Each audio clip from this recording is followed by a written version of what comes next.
সংখ্যালঘু সমাজ যখন রাস্তায় বসে রাস্তায় জ্যাম করে উপাসনা করে তখন সরকারের টনক নড়ে না, আর যখন হিন্দুরা পুজো করে তখন সরকারের টনক নড়ে।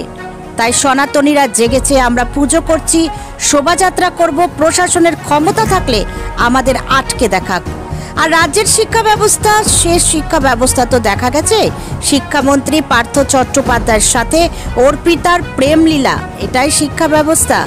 কাঁচরাপাড়ার আম্বেদকর বাজারের রাম পুজোয় এসে হুঙ্কার দিলেন বিজেপির ব্যারাকপুর সাংগঠনিক জেলার সভাপতি Manoj Banerjee. Bureau report, news 24 Bangla live.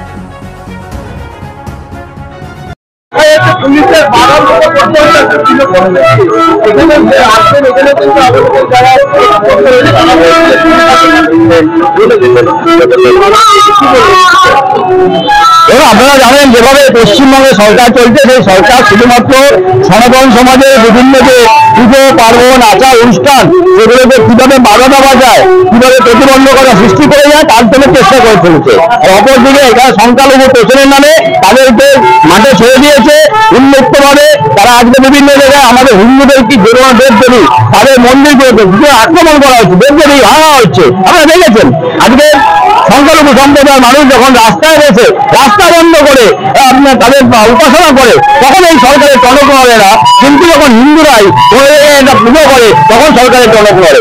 আজকে বাঙালি সমাজ বা সনাতনী সমাজ, পশ্চিমবঙ্গের যে সনাতন সমাজ তারা জেগে উঠেছে। এই সরকারের যতই প্রতিবন্ধকতা সৃষ্টি করুক, সনাতন সমাজ নিজের পরম্পরা ঐতিহ্যকে এগিয়ে নিয়ে যাবে। রামের পুজো আমরা বিভিন্ন জায়গায় করছি, শোভাযাত্রাও করবো।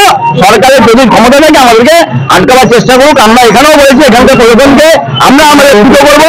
যদি আপনার মনে হয় আমরা বেআইনি কিছু করছি আমাদেরকে আটক করুন, আমরা তাদের রাজি আছি। আপনি যেটা চাকরি বাতিল হয়ে গেছে, রাজ্য সরকার বলছে যে বিজেপি আর সিপিএম শিক্ষা ব্যবস্থা পার্থ চট্টোপাধ্যায় বিজেপির এমএলএ ছিল, পার্থ চট্টোপাধ্যায় বিজেপির মন্ত্রী ছিল। টাকাটা খেয়েছে পার্থ চট্টোপাধ্যায়, অর্পিতা থেকে শুরু করে মধ্য শিক্ষা পর্ষদের চেয়ারম্যান থেকে শুরু করে এসএসসি চেয়ারম্যান থেকে শুরু করে সবই তৃণমূল কংগ্রেসের নেতা কর্মীরা। আজকে পার্থ এবং অর্পিতার প্রেমের কাহিনীটা 26,000 ছেলের চাকরি চলে গেল। এক্ষেত্রে তৃণমূল কংগ্রেস শুধুমাত্র চাকরি খেতে নয়, আগামী দিনে বিভিন্ন ডিপার্টমেন্টে বিভিন্ন জায়গায় তৃণমূল কংগ্রেসের দুর্নীতিতে মুক্ত হবে। কিন্তু সবথেকে দুঃখের ঘটনা আজকে এই 26,000 ছেলে মেয়েকে রাস্তার মধ্যে বসিয়ে দিয়েছে মমতা বন্দ্যোপাধ্যায়। অভিষেক বন্দ্যোপাধ্যায় 25% ভাড়া নেওয়ার জন্য 26,000 পরিবারকে তারা রাস্তায় বসিয়ে দিয়েছে। এর বিচার আগামী দিনে নিশ্চিত হবে 26,000 পরিবার তার সাথে বাকিরাও করবে।